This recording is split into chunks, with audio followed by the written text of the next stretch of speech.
In this short tutorial, I want to make a comment about how to measure the power from, say, scattered sunlight or any randomly polarized beam.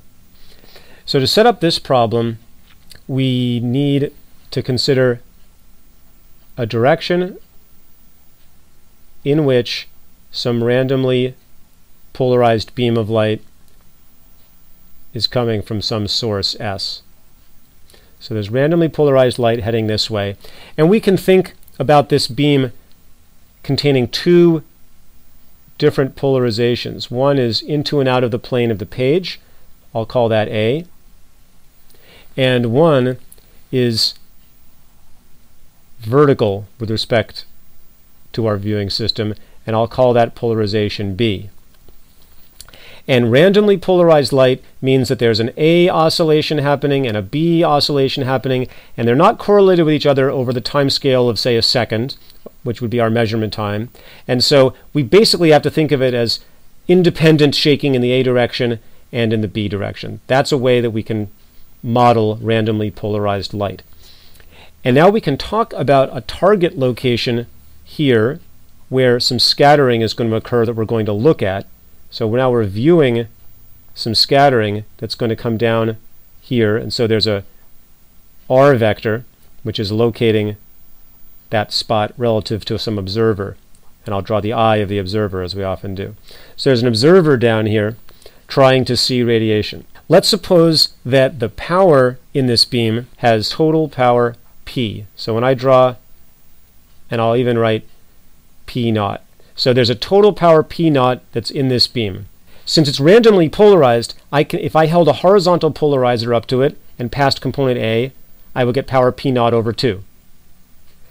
If I held a polarizer in the vertical passing direction, I would also see P naught over 2.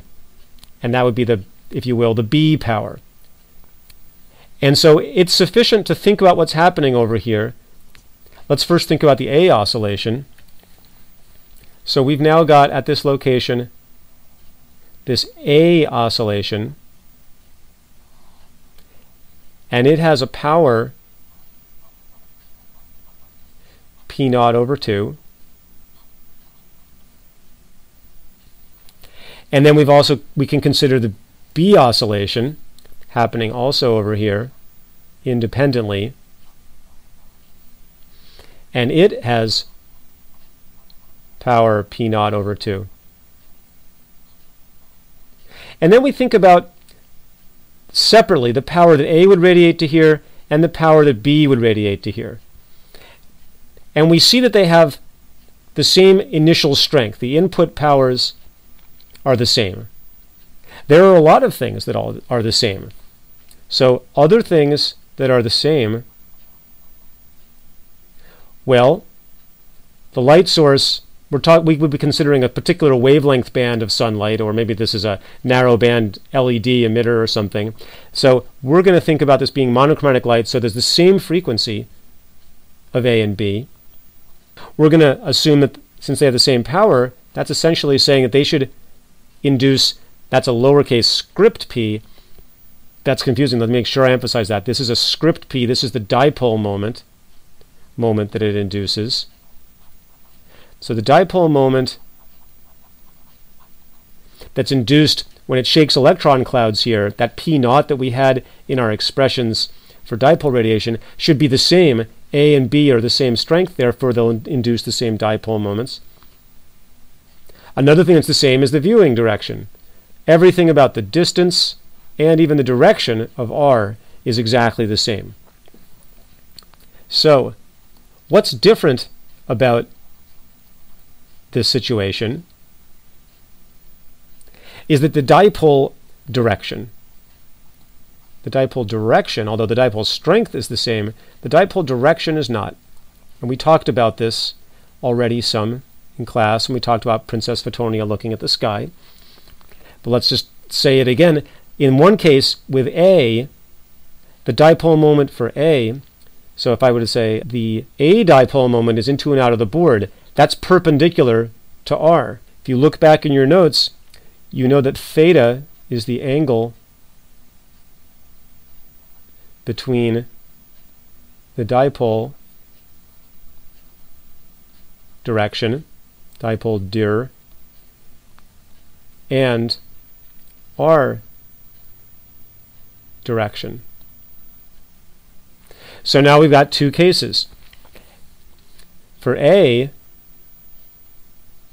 those two directions are orthogonal to each other, and theta equals 90 degrees. However, for direction B, theta does not equal 90 degrees. Because for direction B, here's B in the plane of the page. R is making this angle here. The angle between R and B is clearly not 90 degrees. In this diagram, it appears to be approximately 45 degrees. The reason why this is important is that the received power depends on a lot of variables here. It depends upon the frequency, because that'll affect the dipole scattering strength. It depends upon distance. It depends upon how much input power there is, or equivalently what the dipole moment induced is. But in terms of how it depends upon the only variable that's different, the received power, as we've worked out with the pointing vector, which is the product of E and B, the received power scales, that's the tilde there, scales with the sine squared of theta. So A is going to radiate maximally here because the sine squared of theta is 1, but B is not going to radiate as strongly towards this observer as it would towards some other directions, one of which would be straight out of the page at us. That explains why A and B radiation are not the same. So this is received power sine theta for each component. And the key thing is that the total received power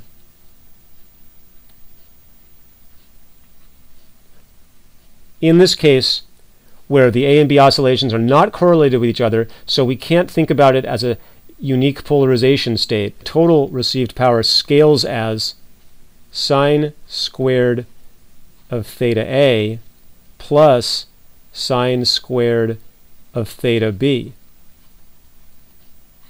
We just add the A power that we receive to the B power that we receive, and that's what we're detecting. As long as you're only dealing with random oscillations that don't correlate with each other, as soon as you put in a linear polarizer, you correlate the X and Y oscillations. But here they're not correlated, and so the only thing statistically that happens is that the average square of each field gets added up at the detector. And this is the way to calculate how much power you will see at one viewing angle versus some different viewing angle, is that because the theta values, one or both of them, may change with your viewing angle, and that then influences what the total power will be.